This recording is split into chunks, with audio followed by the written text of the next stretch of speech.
Semifinal 7मध्ये भूकंपच्या मैदानामध्ये बकासूर आणि महाराज ही घरची गाडी आज पळाली.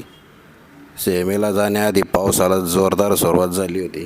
कदाचित पावसाला देखील या दोघांचा आज गुलालाचा संघर्ष थांबवायचा होता आणि पावसाने थोड्या वेळासाठी जी विश्रांती घेतली त्या दरम्यान सर्व सेमी पळून झाले आणि त्या वेळात आपण पाहू शकतो की बकासूर आणि महाराज आणि बकासूर ही अंतरात चांगल्या पद्धतीत वेगात गाडी सेमीफायनलला वरनं फायनलसाठी पात्र झालेली आहे. आणि आज महाराज आणि बकासूर दोघंही गुलालाचे मानकरी ठरलेत.